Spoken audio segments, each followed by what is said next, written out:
Burası Norveç. Dünyanın en zengin ülkelerinden biri. Aynı zamanda da dünyanın en büyük yatırımcısı. Günümüzde 72 ülkeye ve binlerce şirkete yapılan yatırımlar ile 1,6 trilyon dolarlık devasa bir değere sahip bir fon. Bu bölümümüzde keşfedilen petrol kaynaklarından elde edilen geliri şeffaf bir şekilde yönetilen fona aktararak büyüten ve vatandaşının bu fondan günümüzde kişi başına yaklaşık 300 bin dolarlık paya sahip olduğu Norveç'in başarı öyküsünü izleyeceğiz. 1900'lü yılların ilk yarısında Vikinglerin torunları ataları gibi geçimini balıkçılık ve deniz taşımacılığından sağlayarak kendi yağında kavrulurken her şey 1969 yılında Amerikan petrol şirketi Phillips Petroleum'un Norveç kıta sahanlığında olan Kuzey Denizi'nin Ekofisk bölgesinde çok miktarda petrol yatağı keşfetmesiyle başlamıştı. Keşifler birbiri ardına devam ederken Norveç'in bir petrol denizi üzerinde bulunduğu da anlaşılmıştı. Peki bundan sonra ne olacaktı? Norveç'te keşfedilen kaynak sonrası Hollanda hastalığına yakalanıp dünyadaki diğer pek çok örneği gibi keşif öncesine göre daha fakir hale mi gelecekti? 1980'lerde petrol gelirlerinin kötü yönetimi, ekonomi politikalarındaki dengesizlik ve 1986 yılında petrol fiyatlarının sert şekilde düşmesi sonrası cari açık başlamış, enflasyon zirve yaparak %13'e ulaşmıştı. Ardından 1988 yılında ülkede bankacılık krizi de başlamış ve pek çok banka batmıştı. Ama Norveç hatalarından ders çıkararak acı reçeteyi uygulamış ve tek bir emtia gelirine bağımlı olursa sonunun Venezuela gibi olacağını anlamıştı. Bu yüzden Norveç devleti kuracağı bir fonla ülkenin ve içindeki yaşayanların da geleceğini garanti altına alacaktı.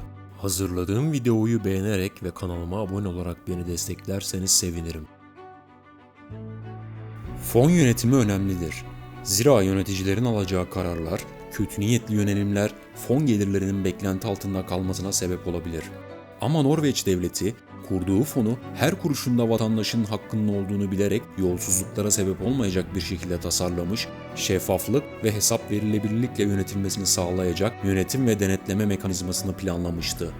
1990 yılında Devlet Petrol Fonu adıyla kurulan bu fon daha sonra çeşitli isim değişikliklerine gitmişti. Bu fonun kurulmasının iki amacı vardı. Birincisi, sınırlı bir kaynak olan petrolün gelecek nesiller için sürdürülebilir bir gelir kaynağına dönüştürülmek istenmesi, ikincisi ise değişken emtia fiyatlarının neden olduğu yükseliş ve düşüş döngülerinden ekonominin korunmak istenmesiydi. Maliye Bakanlığı tarafından yönetilen fonun idaresi 3 bölüme ayrılmıştı. Fon ile ilgili genel politika oluşturulmasını Maliye Bakanlığı sağlamakta, operasyonel yönetimi ise Norveç Merkez Bankası idare etmekte, denetim görevini ise Norveç Parlamentosu yapmaktadır. 1990 yılındaki kuruluşunun ardından fona ilk sermaye transferi 1996 yılında yapılmış ve daha çok düşük riskli devlet tahvillerine yatırım yapılmıştı. 2007 yılına gelindiğinde riskli bir karar alınarak fondaki %60 oranında pay hisse senetlerine ayrılmış ve bu durum kamuoyunda çokça tartışılmıştı. Sadece bir yıl sonra 2008 global ekonomik krizin etkisiyle fonun değeri bir yıl içinde %23 düşmesine rağmen etkili yönetim ile ertesi yıl %25'lik bir toparlanma sağlanmıştı. Fon geliriyle doğrudan Norveç ekonomisi de beslenmektedir. Ancak kaynak aktarımı %4 ile sınırlandırılmıştır. 2008 krizi ve 2022 pandemi dönemi gibi global ekonomik kötüleşmenin ülke ekonomisini sarstığı dönemlerde bu oran esnetilmiş, bu şekilde de Norveç ekonomisi küresel krizlere dayanıklı hale gelmiştir. Oldukça şeffaf yönetilen fonun yatırım yaptığı şirketleri ve fonun güncel değerini gösteren bir web sitesi de bulunmaktadır. Dünyadaki halka açık şirketlerin %1,5'una sahip ve 2010 yılından bu yana değerini ikiye katlayan, güncel değeri yaklaşık 1,6 trilyon dolar olan bu fon nerelere ve nasıl yatırım yapıyor? Hadi bunlara da bakalım. Fonun %25'lik payı tahvillere, %70'lik kısmı hisse senetlerine, kalan kısmı da gayrimenkul ve yenilenebilir enerji yatırımlarına ayrılmıştır. 2010 yılında Londra'da bulunan Regent Caddesi'ndeki mülklerin %25'ini alarak gayrimenkul yatırımına başlayan fon, sonrasında Almanya ve İsviçre gibi ülkelerde mülkler satın almış, 2013 yılında Amerika Birleşik Devletleri'nde emlak piyasasına giriş yaparak New York, Washington DC ve Boston'da gayrimenkuller satın almıştı. 2017 yılında ise bu yatırımlara Tokyo'dan başlayarak Asya'da devam etmişti. 72 farklı ülkede 8.859 farklı şirkete yatırım yapılmış, bu yatırımların %50'si Avrupa, %35'i Amerika, Orta Doğu, Afrika, %15'i ise Asya kıtasındaki ülkelerin şirketleridir. Varlık fonunun web sitesi verilerine göre hisse senetlerinde aslan payını Microsoft, Apple, Alphabet, Amazon, Meta, Nvidia gibi şirketler oluşturmaktadır.